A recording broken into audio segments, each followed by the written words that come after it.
It will give you something. That's the problem. But it won't. That's the problem.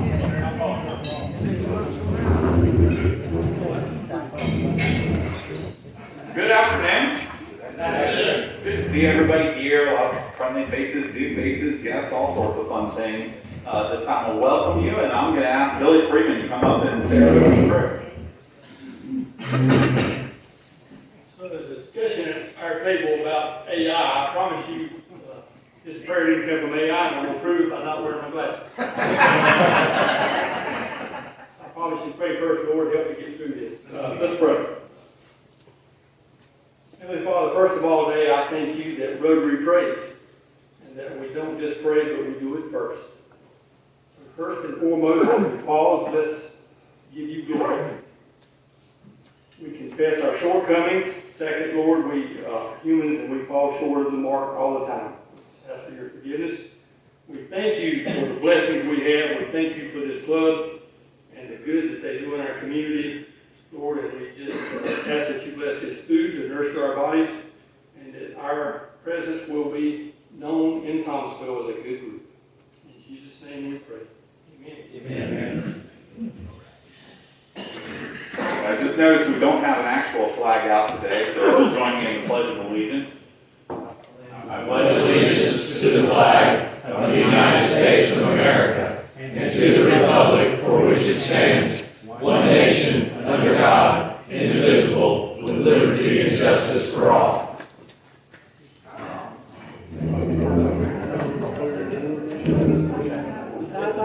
Ladies and gentlemen, we dancing with kind help us sing side by side.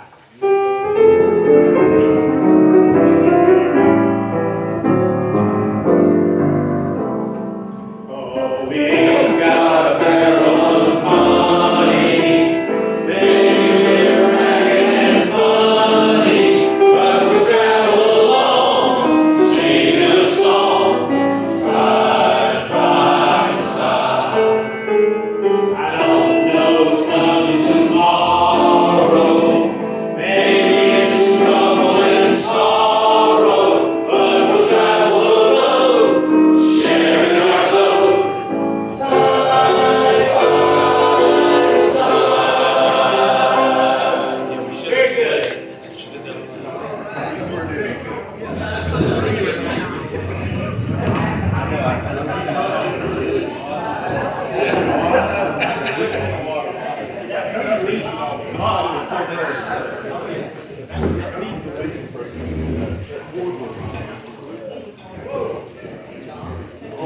Always fun. I always feel like Tom is the Stan Stire's birthday equivalent of me. So I appreciate that. Sergeant at Arms Joe Sept, we have visiting Rotarians today. Mr. President, we have no visiting Rotarians. All right, and I understand you have some visitors. I have two guests today, Alfonso Alcaraz and also Rusty Bognani.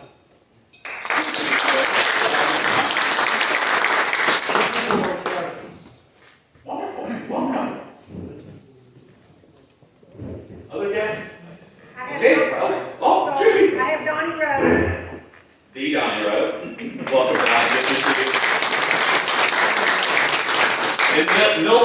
you. Milford has asked for an application, so we'll look forward to Milford's application coming in. David? Annie O'Brien. Annie, good to see you.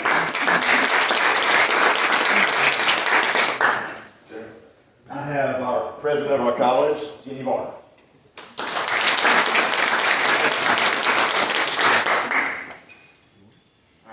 Everybody. Okay, announcements, a couple things I want to make known. Yearbooks are still back there if you didn't pick them up. I do want to thank everybody for doing the sign-ups last week. That was tremendously helpful as events are coming up with the cornhole tournament and everybody's day and feeding Thomasville. But we still need a couple people to sign up. Everybody's day, you know, we've got two major things going on. We've got the fundraising booth of the hot dog sales, which is one piece. We also have the Rotary booth, which is totally separate. So we definitely need people for both of those. Matt's going to have his guys mainly working the hot dog stand, but then the Rotary booth is 100% on us. So we like to have at least 2 people there at all times, handing out things, speaking to people about Rotary, being visible in the community. If you've got some time to spare, that's a fun way to do it. It's supposed to be good weather, not hot, not rainy. Everything's set up, you just gotta show up basically. So those signups are still available back here as well. We also still need people for the Feeding Thomasville event. And Wayne, do you want to say anything about that as far as what that's looking like at this point? Yeah, I think we're in good shape as far as cook teams and sponsors. We do need helping hands to be there, and definitely need people to put the word out. Okay. So social media push, signs in your office, anything you can do to be helpful as far as getting the word out for the Feeding Thomasville event that's coming up. That would be very much appreciated. We also need a couple people still for the foundation dinner. So if you're able to go to that, and I don't have that date. Kim, do you know exactly what that date is? Without looking it up. When? November 7th. Foundation dinner. And then mums are available for order as well on the back table, and those are a few weeks out. There is this neat little thing that Kim has back there as well. If you are new to Rotary, if you know people that might be a good Rotarian, if you think somebody might be a good Rotarian and you're not sure about how to explain what Rotary is or what Rotary does, there's a little pamphlet back there about everything that the club's involved in and about Rotary. It's a really neat little piece. So if you want to take one of those, they're on the back table as well. Take some of those with you as you're out meeting people in the community and talking to them, and you come across somebody that might be a good Rotarian. Or somebody maybe that even hasn't been to the club in a while, just to get them re-engaged and reminded of the great things that the club does together. All right, those are the big ones I have. I know United Way, we had a board meeting this morning briefly, and Christy still needs volunteers for the fund distribution panels. So if you've got some time to spare over the next couple months, it's literally about 3 hours over a 7-month period. It's a fun thing to do. You get to review the applications for the agencies and decide kind of how those allocations look. Great way to give back to the community, hear about organizations that you may not have contact with already. She needs those distribution volunteers, so just send Chrissy a message. All right. Other announcements. The golf thing, yes. The golf thing that Kim's referring to is the Mayor's Cup is on the same day as the District Rotary Golf Tournament. As much as it would be wonderful to play in both, you can't play in both. We have a team that's going to the district tournament. So if you're not playing in the Mayor's Cup, correct? Then, and you want to play in the Rotary, the district tournament for Rotary, let Kim know. She can put you on the list to play. Typically, we've sent somebody that won the Mayor's Cup, or Chuck and some of his buddies to go over there, but they're on the same day this time. And obviously, we want to support the Mayor's Cup as much as possible. But if you missed out on sign-ups for the Mayor's Cup and you want to play golf that Tuesday, we've got a team for the district tournament. It's at Greenville. All right. Other announcements. Joseph. Mr. President, I think there's an error in the blood drive date. I don't think it's Thursday. Isn't that the 17th rather than the 16th of October? Wednesday is the 16th. Wednesday is the 16th, Thursday is the 17th. Do we know which day it is? It would be the 17th, I would think. 17th. 17th? It's always Thursday. Okay. So Thursday, October 17th is the blood drive memorial. We would ask Larry. Thanks for pointing that out, Joseph. Other announcements? First day of early vote. Thank you, Gabe. No other announcements? Okay. All right. Split the pot. Dave, you had to split the pot today.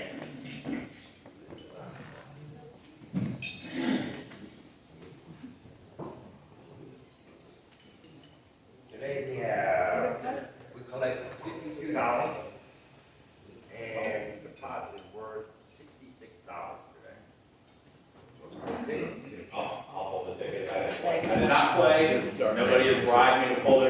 I've got ticket number 336761.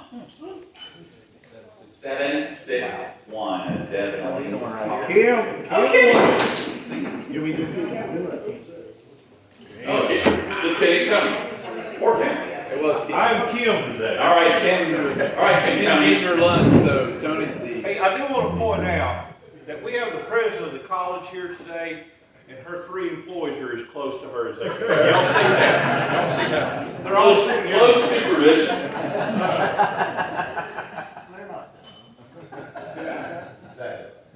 I mean, I even saw Matt use a napkin. All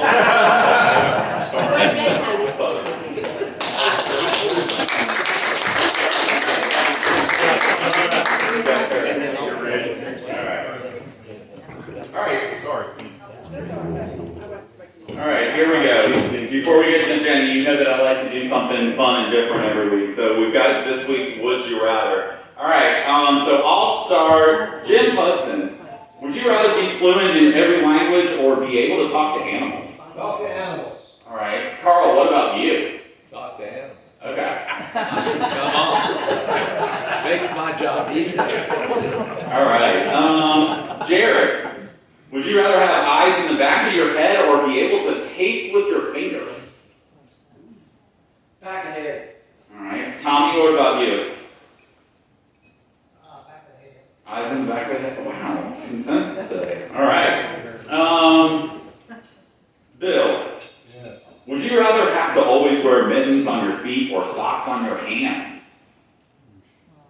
Socks on my hands. Okay. Tony, what about you? I'd say socks on my hands. Yeah, but I thought about that one. The mittens on your feet would just be weird because it's like little clubs. You know, like the big toe wouldn't have a place to go. All right. All right, Gary, we'll put you on the spot. Would you rather travel back in time or know the future? All right, Deb, what say you? I think I would like to travel back in time. Oh my gosh, everybody's in agreement on these. All right, Sam, would you rather have a personal robot chef or a personal robot chauffeur? Who's a foodie? Tammy, what about you? The chef, definitely. Chef. Okay. All right. And then, Matt, would you rather have a pet sloth or a pet kangaroo? It would always be in the court. You always give me the instances. I'm gonna go with the kangaroo. Kangaroo. All right. Billy, what about you? I already have a son-in-law who's lost.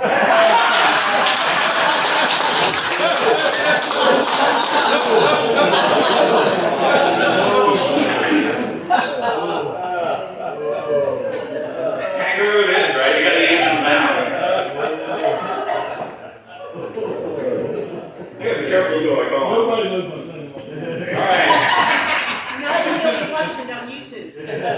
All right, Doc, this one's for you. Would you rather never stop sneezing or never stop yawning? Sneezing? Okay. Chuck, what about you? Would you rather have to never stop sneezing or never stop yawning? Sneezing is actually when your heart stops, though, isn't it? I mean, I've heard that. This is all hypothetical. Everything up here. Did you not realize that the hot dog is or is not a sandwich discussion months ago? This is not going down in like a legal book or anything. Yawning. Okay. All right. All right. Matt, I'm going to let you come up and introduce Jenny. While Matt's coming up here, you may or may not know this. I'm fortunate enough that a year ago in July, I was nominated and selected and approved to be on the board of trustees for the college. It was on that board when we named Jenny as president. So she's definitely just a godsend for the college and the community, and very fortunate to have her. So it's been super fun over the past year getting to know her and work alongside of her and the rest of the staff at the college. So she's got some great things to update us on today. So Matt, we'll let you introduce her. First of all, thank you for allowing our basketball program to be a part of everybody, and Gary also for what you're doing to help chair that committee. But Our speaker today probably needs no introduction, most of you know her, but she is our 5th college president at the college. She was named the college president November 17th of 23. She's been at Davidson since 2008. For 15 years, she was the president of external affairs and the executive director of College Foundation. But prior to working at the college, she worked with Elizabeth Dole, the senator, and please don't hold this next part against her, but she's a graduate of Duke University.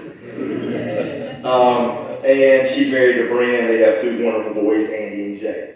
So please welcome Ms. Jenny Varner.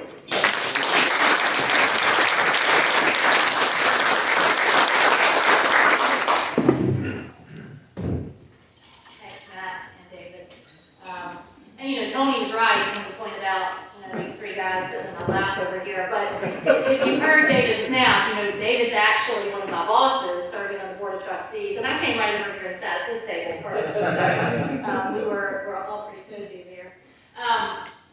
So one thing, I want to give you some updates from the college today, but that's what I'm going to call it, because in reality, I feel like half of this room knows the college pretty well. I think about a quarter of the room is employed or associated with the college, and then about 50% of the rest of you, I think, have been on our foundation board or are still on our foundation board.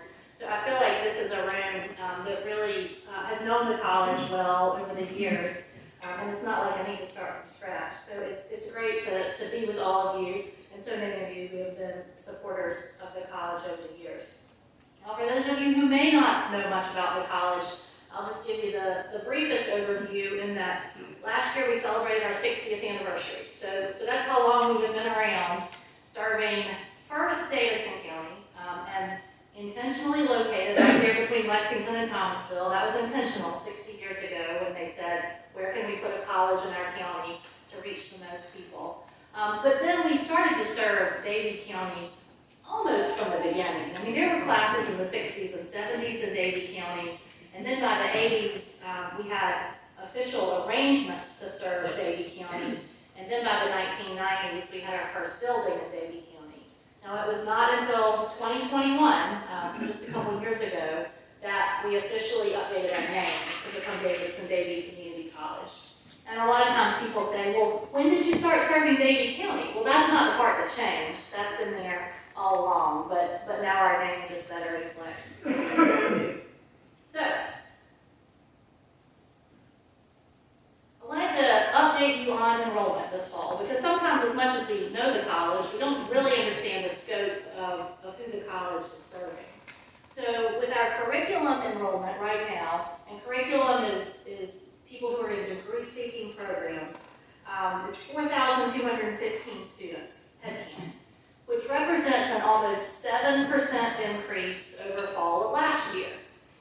And just so you know, there have been a lot of national headlines these last few years about college enrollment. For a lot of colleges, enrollment really went down for the years around COVID. For us, we haven't lost enrollment in a very long time. Our enrollment has either been steady or going up for a very long time. So this 7%, it's not like that's a recovery for us. That is continued growth built on last year's growth and the year before's growth. So what we are seeing is steady growth in our number of students. Now, if you want to look at our total head count right now, which is sometimes a little tricky because that includes our continuing education classes. And those can be scheduled at any time. You might have a class of a couple weeks that starts in August, or you might have another class that starts in October. So when you look at that total head count number to include Con Ed, that's almost like a snapshot in time. But about 5,400 is our best number from this fall. When we look ahead to our spring enrollment, because we already have students enrolling for spring, although that doesn't necessarily represent all the students who will enroll for spring. We've got about 3,500 right now. And if you look at this same date last year, when we were looking at spring enrollment for last year, that's a 14% increase. So spring enrollment is looking strong at this point. And then if you want to know how that all shakes out, so let's look at the entire last academic year. Our head count was over 13,000 throughout the course of the entire academic year. So that just gives you a little bit of a sense of how many people we are serving in our communities. Another question we get asked a lot these days is about high school students, because we are serving more high school students than ever in a couple different ways. We have early colleges on both of our campuses in Davidson and Davie, and you can see those are serving 138 and 133. We also have students earning degrees with us who are part of the Yadkin Valley Career Academy, 167. And then we have our quickly growing Career and College Promise program. Those are current high school students who are, still taking classes at their high schools, but they are also taking classes with us. And there's a statewide program that allows them to do that. And you can just see the trend there, from 1,094 in 22 up to 1,300 this fall. And I think we see growing interest in that program for a couple different reasons, but I think we've certainly seen it since the pandemic as students do a lot of different things in school and they get used to online courses or taking courses in different ways or coming out to us and taking part of their courses. And that has just been increasing in popularity, and we expect that to continue. And those students come from all three of our Davidson County school systems and from Davie County to take CCT courses. New programs, which of course is always of interest. The program that we've got in the pipeline right now is a radiography program, which will be part of, we've already got quite a range of healthcare programs that we offer. And this program will start next fall. We expect our first cohort to be 15 students.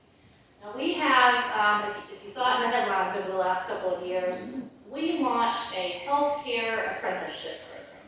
This was in partnership with Atrium to begin with, and when it was launched 2 years ago, it was the largest healthcare apprenticeship program in the state. And what that means is we took apprenticeships in a direction that you sometimes don't hear about. We hear about apprentices in manufacturing fields, maybe. That's how we're used to hearing that word. It applies just the same to healthcare. We have been able to create partnerships with these healthcare providers so that our students can be taking classes with us, employed by the health system, and then going on to work for the healthcare system or whoever the medical employer is after graduation. 100% placement so far for those students, and in I think almost all but one case, our employers report that those students are actually working on the exact same floor and area where they did their apprenticeship. That's how connected they became to that area, and they have created it. And of course, the healthcare employers love it because the turnover, it reduces that turnover program significantly. So we're excited about bringing on this radiography program. And employers were asking us for this, and that's part of what community colleges do. The hospitals were saying we need more students who can do the radiography field, and so we were able to develop this program. So we're excited about that. Other recent new programs, a couple years ago we started our dental assisting program, and we recently had our first class of graduates come out of that program.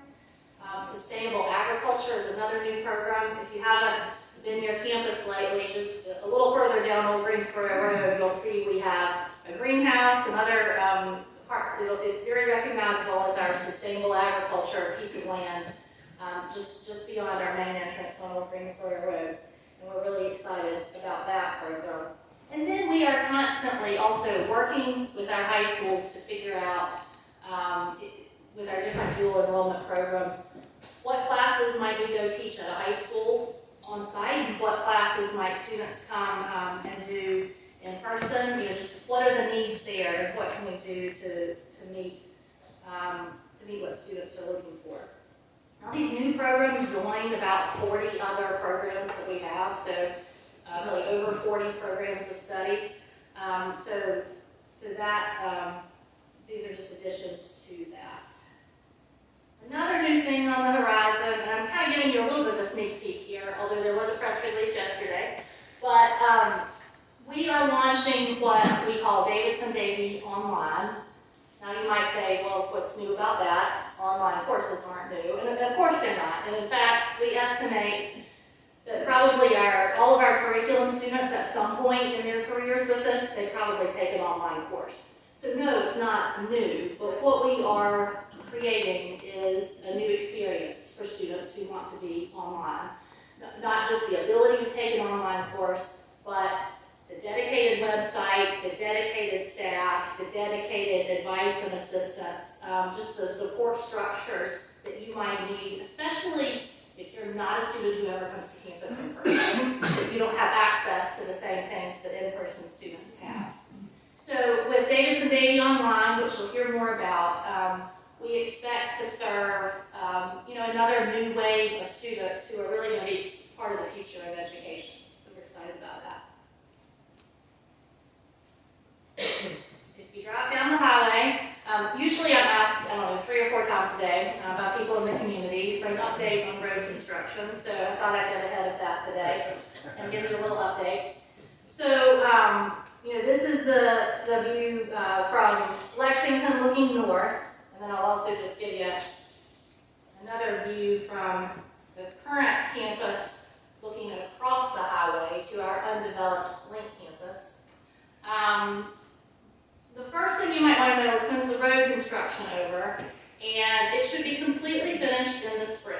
And by completely, we mean the access ramps, there are going to be some roundabouts, different ways to get to our current campus and to get back on the highway. And then as you see, we've already got that access to our new land across the highway. So the spring is our anticipated completion for that. Now this road project, which has been approximately 40 years in the making, it is intended, number one, to improve safety along the highway. It's been on ever since the college started.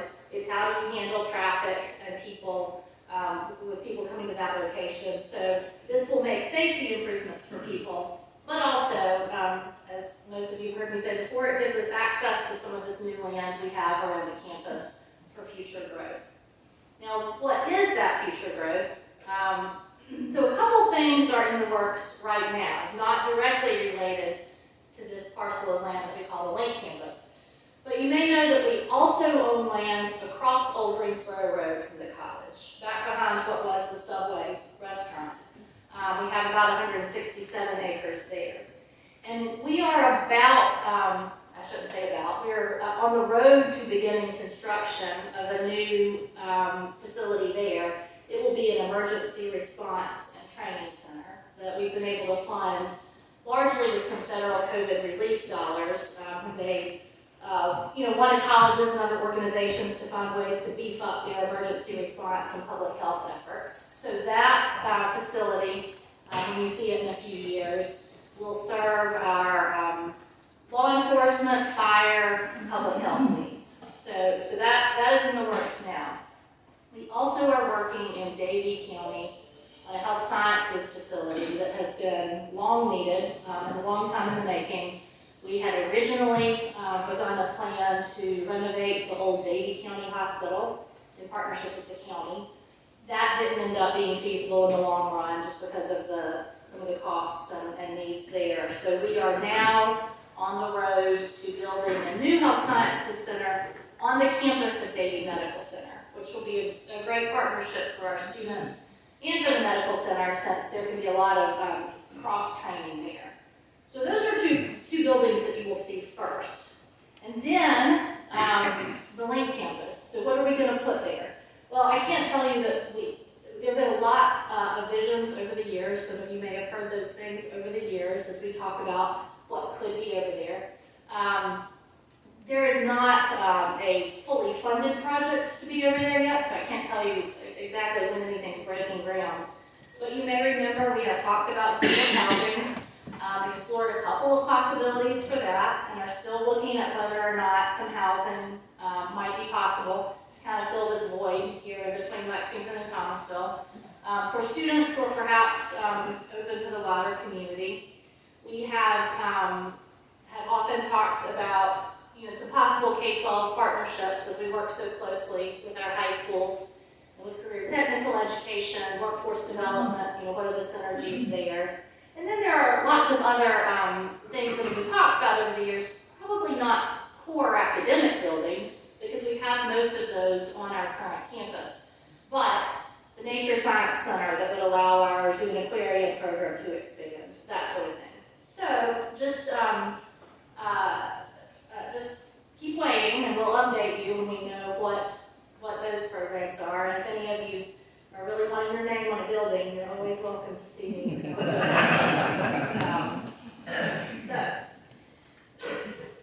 Excuse me.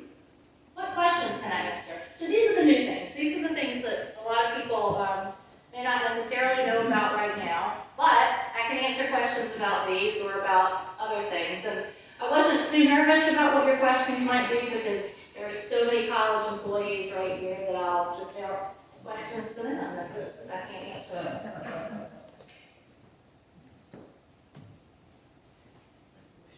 Do you have very much inquiries from other colleges that don't have the room to expand, like your dental building? Do you have that interest from other colleges?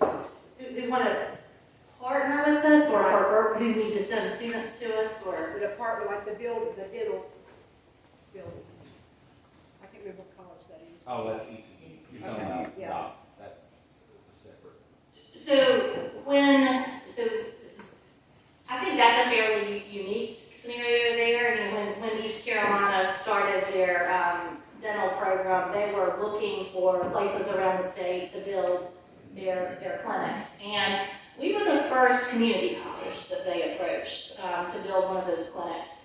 And I think it was partly just sort of the nature of our community, the location of our college, being central like that. And so we've loved that partnership for the last 10 years. But I think that was fairly unique in that regard. Our other partnerships with other colleges or four-year schools, we do have a lot of four-year partnerships to help our students transfer or to make sure that they're on a pathway that feeds into one of the four-year programs, if that's what they're interested in. So that's what most of those partnerships are.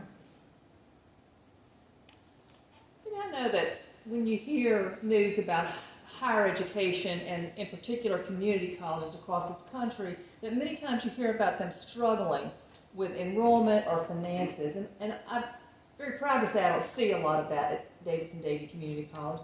What do you attribute that to, the success and growth that you all have had? Well, sometimes we say, okay, nobody touch anything because it's working so well, and you don't always know exactly what goes into that. But I will say, from a financial perspective, we've always, we have been fortunate to be strong and savvy on that side of things, and to have an incredibly strong foundation that supports the college and lets us do some of those extra things. Just kind of interesting statistic, even though we are not one of the largest colleges, we're kind of considered a medium-sized college, we do have one of the largest foundations. I think at the last June 30th count, we were probably the third largest foundation.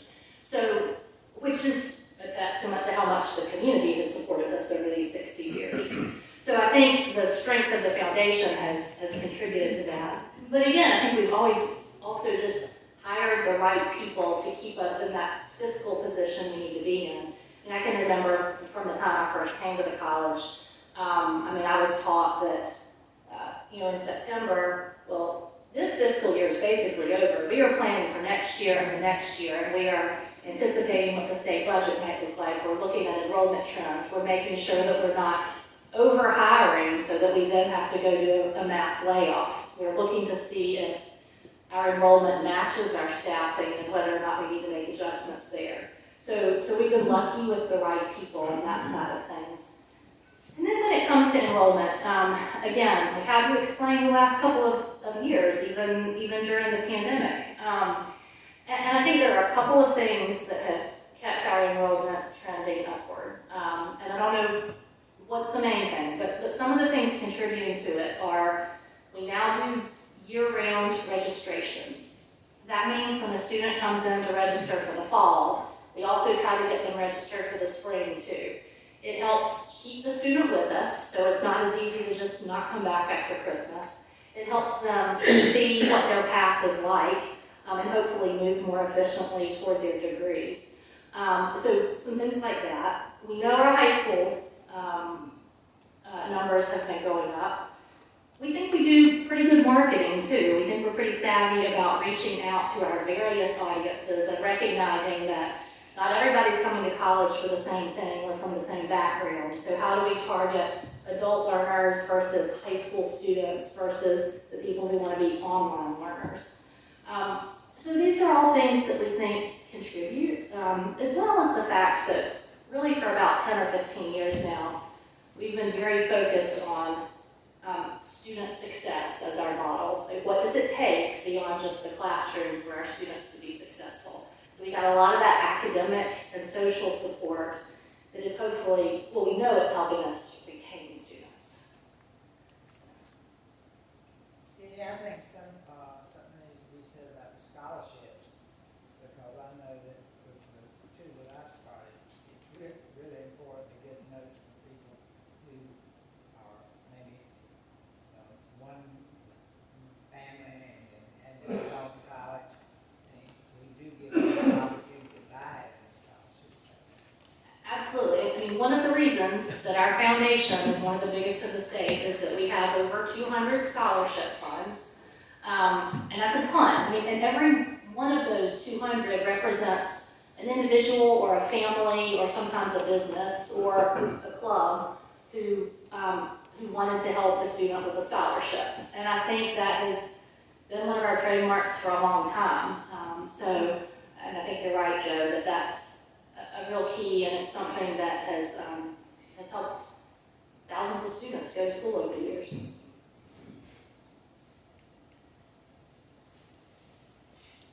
I'll change the subject just a little bit from education of Jenny, and pray that this will never happen, but in the case of an active shooter, what would do you have a protocol sure you do? What would basically protocol that you have at the college? Let me see if I can call him. Donnie Rowe. Actually, so Donnie came on with us full-time this year, although he had been with us part-time before that, to be our emergency response coordinator and to look more broadly at that kind of thing. Donnie, can you address that for just a minute? We have a protocol. We have just brought our security in-house this past August, and we're being trained. We have a lot of retired sworn police officers or sworn or past sworn that's going to be employed by the college, and we're going to work actively with the staff and the faculty and everything else to just get us up to speed. Our goal is by next spring to actually have an active shooter presentation, bringing outside resources in and having a big simulation that you see of. We've done one in the past in low-key, but we're going to try to do that and beef up our college. But yes, we've got several plans. We've changed from our in-house security.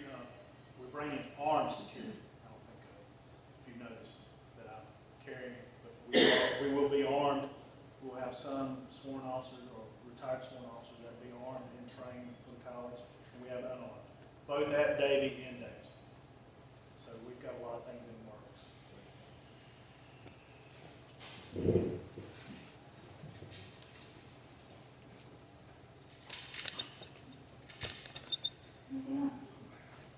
Well, I really appreciate the opportunity to be here today and for your continued support. Like I said, there are many people in this room who haven't had something to do with the college over the years, and that just couldn't make me feel better about our future and our community support. So thank you.